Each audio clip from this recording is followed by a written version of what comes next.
Jumpin' In on Manx Radio. With Howard and Chris Kane. Hello. Good evening. And welcome.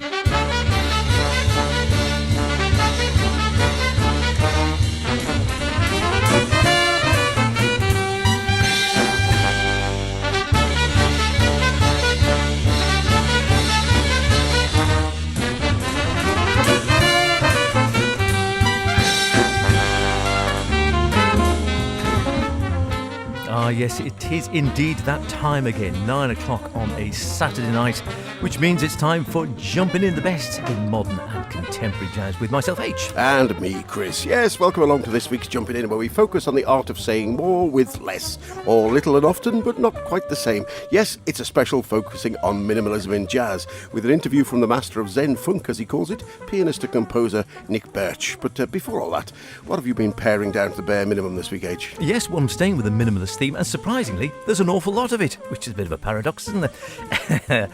I just took a random selection of some favourites over the years. The Necks, Hanging Gardens, they've been going for a goodly number of years now. One, I know he's got a new one out, Neil Cowley, as he heads to space with those apes. And of course, an old favourite from way back, still going, knocking around, and have had a minimalist bent. And from me, well, some Scottish strata, sedimentary, my dear Watson. A standard unit of measurement from the Far East, a gamelan introduction. But first, the regular listeners will know we like to kick off the show with a big band. Can you have a minimalist big band? Well, let's find out as we take a quick ride in a jazzmobile.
That That fooled you, that one. Yes, Fooled it you, did. that. Caught me out at the end there. But a quick ride in a jazzmobile from the Latvian radio Big Band and Randy Brecker. Yes, from their 2017 release, Big Band Minimalism, the works of Mats Holmqvist. We heard solos there from Randy on trumpet and Carls Van Ag's on soprano sax, and indeed the very fine Latvian... Carls Van Ag's, that's a good name. Carls Van Ag's, yes. The very fine Latvian radio Big Band. And can you have a big band that does minimalism? Well, I think they've soundly proved that you can. Indeedy. I'm going the opposite way rather than absolutely current. I'm digging back into an old favourite from, would you believe, whisper it not abroad, something like 41 years ago. Hugh Hopper and Alan Gowan, Two Rainbows Daily. I think it's about 1980 it came out, with definitely minimalist tendencies in places. No more so than in this one, which I used to play quite a lot on my cassette recorder, would you believe, amongst other things. They're coming back, don't knock it. They are coming back. But yeah, I've always really liked this one. You can sort of, sit back. I don't know about Zen Groove, but you can certainly meditate to it. Fish Tank 1.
noted as a Canterbury classic, I see, since it's been reissued. It's just reading there. Two Rainbows Daily, Hugh Hopper, Alan Gowan from 1980.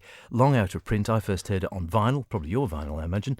I think you said you got it on CD now as well, and it has been reissued, and it sounds like you might have the reissue with some extra material. Long out of print has been reissued. Two fine composers. Lots of overdubs going on there, as you might notice. Not a full band, it is literally the two of them, Hugh Hopper on bass and Alan Gowan playing with the synths and overdubs as well. Stripped down sort of sound, but is classed as an intimate release. And I note this line here: crafty melodies and subtle tone colours mastered directly off the master tapes. It sounds now terrific with no vinyl crackle. Make of that what you will. And if you've got the CD, which you have, you get 20 minutes of extra material. Wouldn't mind hearing that. And seen as a Canterbury classic, the Canterbury Jazz. Yes, you imagine of that period. And it does sound of its time. That's none the worse for that. You see, I loved all that stuff. I know you were less convinced, but Soft Machine, Caravan, Camel, Hatfield in the North, National Health, absolutely terrific stuff. Alan Gowan, of course, played with National Health. He did unfortunately pass away, and the final album as a band was a tribute with his compositions on it. Very fine indeed. Next now, a young Scottish band who've been making waves since their debut in 2019, Obelisk, which won them international acclaim in the press and was nominated for a Scottish Album of the Year. Clash magazine, not one I read regularly, described it as startling, groundbreaking. It explodes definitions to seize fresh space. Well, now there's a second out. Here's Graham Costello Strata with Eudaimonia.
Terrific stuff. That was drummer and composer Graham Costello's band Strata with Eudaimonia, taken from their recently released second album, Second Lives. And what a great band they are too. Recommended to me, in fact, by Tommy Smith, no less, when we chatted with him recently, as you'll be able to hear in a forthcoming special. Another, gosh, we're good to you. And, Another, yes. Made up with the cream of young Scottish How jazz. do we do it? Harry Weir on tenor, Liam Shortall on trombone, Fergus McCready, who we have featured on the show a couple of times, on piano, Joe Williamson on guitar, Mark Hendry on the bass, and of course Graham Costello on the drums. You are listening to Jumpin' In, the best in modern and contemporary jazz, here on Manx Radio, of course, with Chris and myself, H. And it is, as we said at the outset, and as you might have gathered, even if you missed the blurb at the beginning, a bit of a minimalist jazz special. Yes, jazz minimalism. It does exist, even in the big band format, which is pretty impressive.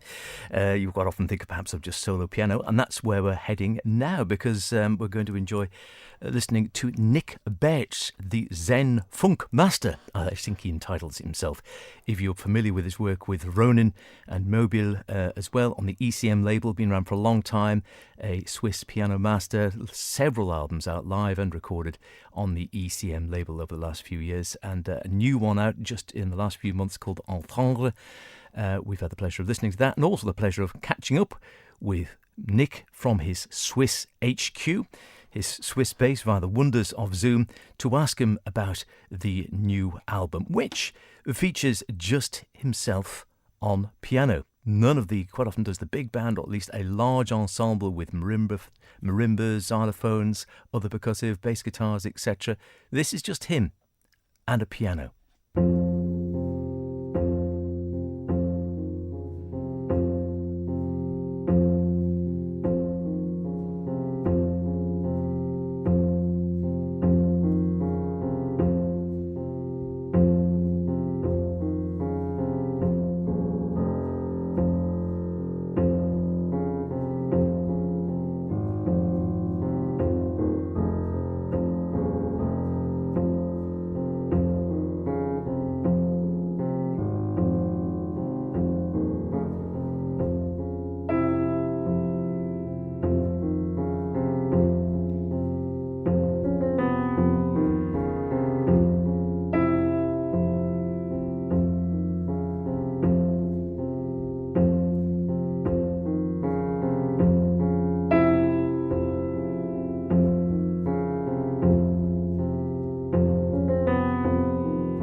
It's a solo album, but as usual in my work, it's a collaboration with the producer and the sound engineer and all our 6 ears. So we really have landed the music, our ears, that the music directs the recording. That was my idea when I play solo, that I'm not putting myself into the center, but that I'm letting myself be surprised of what's happening and accepting this with an irony and flexibility to follow where the music brings us. And that was a very fruitful experience in the studio, as usual, because with the bands, as you know, I usually work over the years with working bands, that we have this inspiring collaboration of a few guys working together.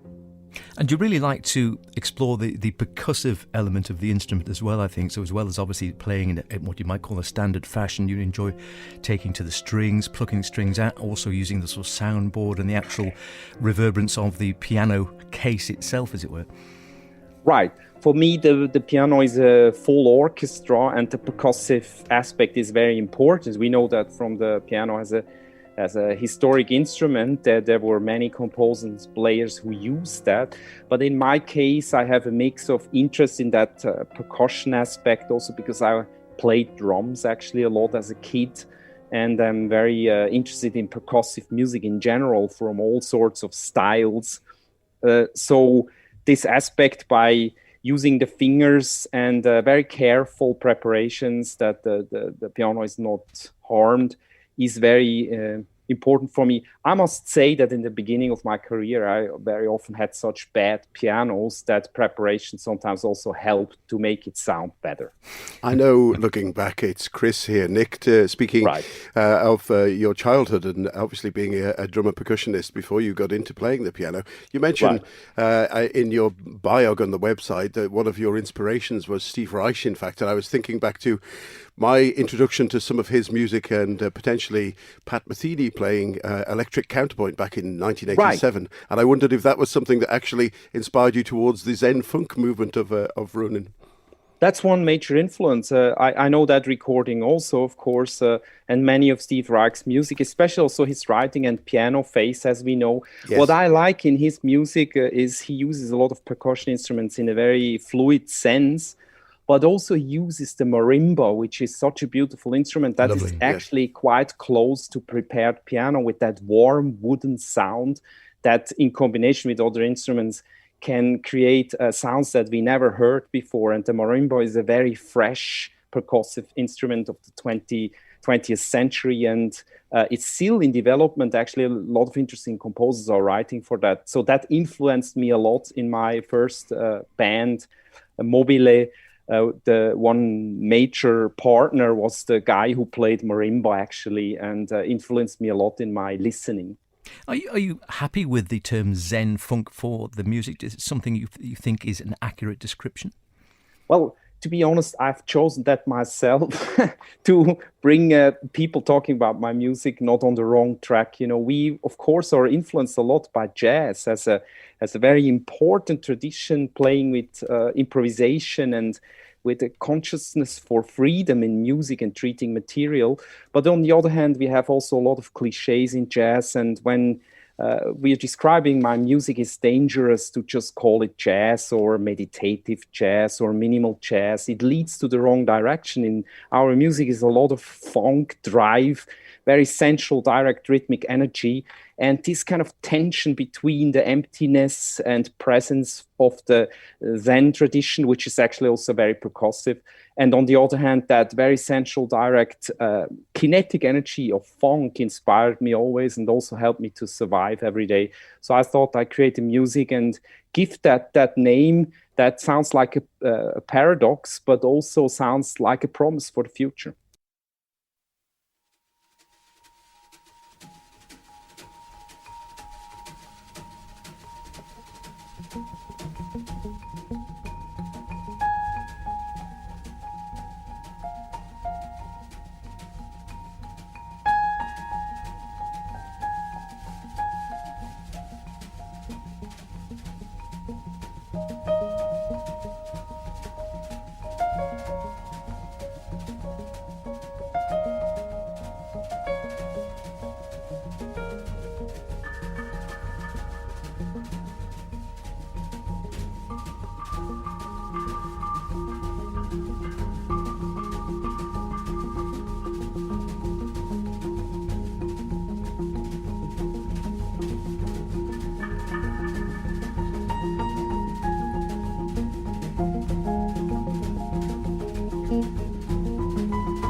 Yes, now you're listening to Module 17 Tokyo, I think, which if you ever get the opportunity to see them live, as indeed this recording is, it's spectacular. One of the things that immediately strikes you is that the band don't use any looping devices. Everything is played absolutely accurately and live.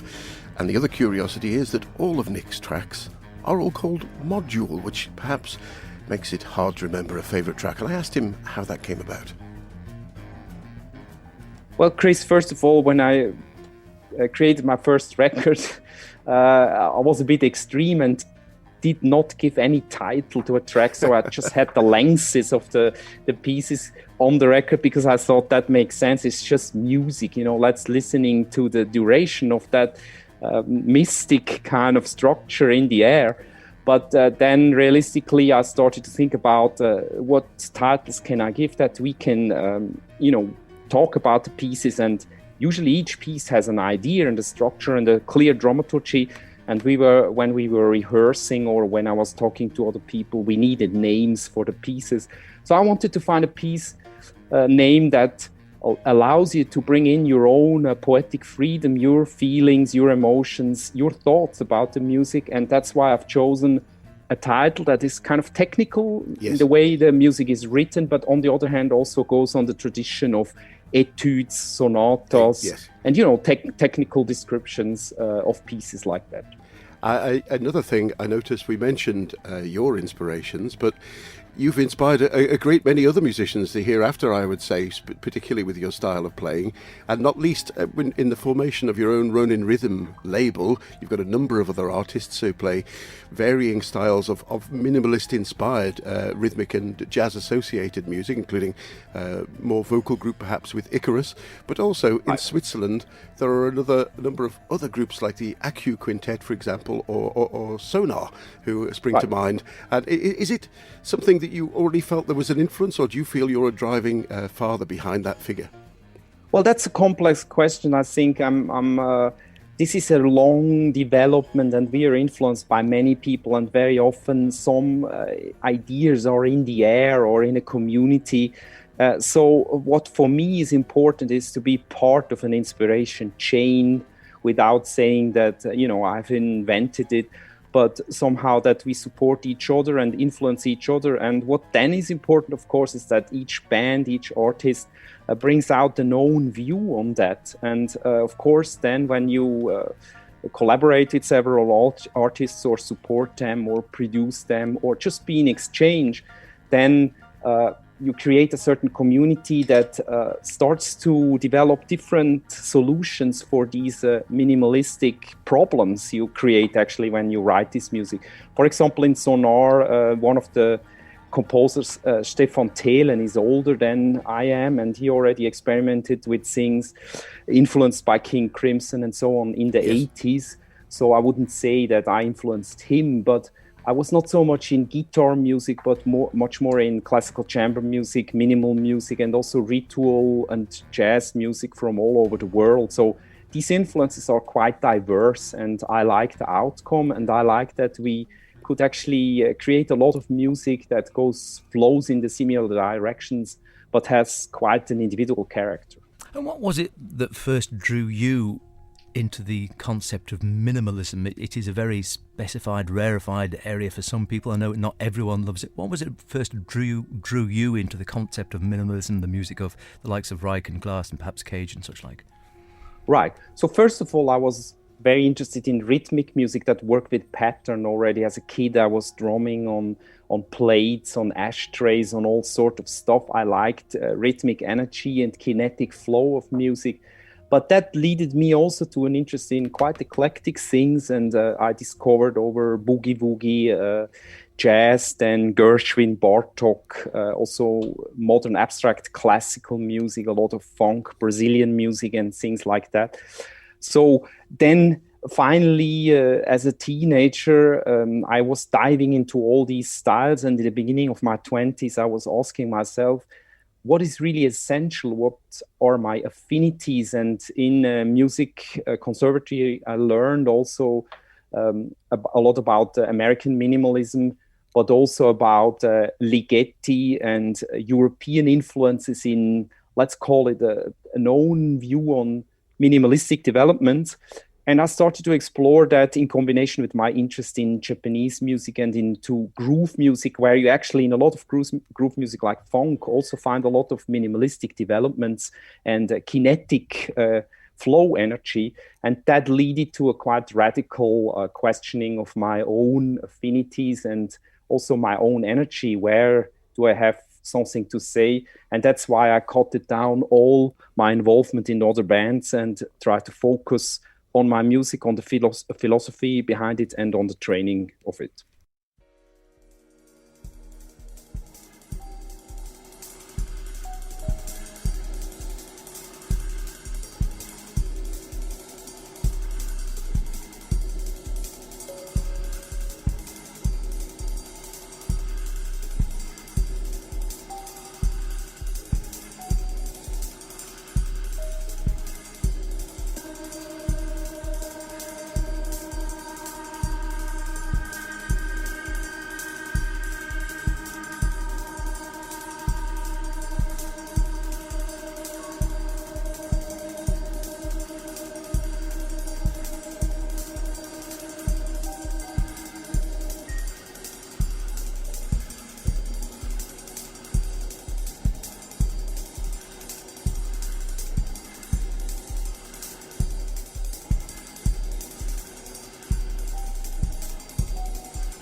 Hi everybody, I'm Nik Bartsch, composer, pianist, producer from Zurich, Switzerland. Looking very much forward to be on your radio for Jumping In on Manx Radio. And you might hear some of my music. Thanks a lot, Howard and Chris. This comes directly from the Zen-funk main station.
Neil Cowley and his trio from the album Space-Bound Apes, and a track he calls Governance there, with, again, very much a minimalist feel. The rest of that album, much more atmospheric in many ways, and quite a lot of electronics and some more spacey stuff, but we need a bit of variety from time to time, don't we? And many, many thanks, of course, to the Zen-funk master himself, Nik Bartsch, for spending the time to talk to us. And again, we've heard a little bit with Ronan, and also from his wonderful new album, Entendre on ECM, solo piano. Although, as he says, I look at it like an orchestra. You can play the keys, you can pluck the strings, you can hammer the sides, you can hammer the legs, you can treat the piano to make different sounds. It's a whole orchestra in itself. Wonderful stuff. Fantastic stuff. Yes, that's about it for this week's Jumping In. Neil Cowley, by the way, he's got a new one out, Hall of Mirrors. We'll bring you a bit of that later on. And yes, thanks to Nik for taking the time to talk to us. And if you ever get a chance to see him, either solo or with Ronan, it really is a mesmerising experience and quite hypnotic. But never fear, we'll be back to our usual excess next week. But for now, there's just time to leave you with a young Polish pianist and composer who is making waves on the international stage, splitting her time between Poland, where she hails from, and Berlin, with her solo looped performance. Unlike Ronan, who meticulously play without effects, there's space for both approaches, I think. Anyway, here's Hania Rani with Buka, recorded live at Studio S2 in Berlin. A Scottish jazz special coming up on the rails. See you then. Bye for now.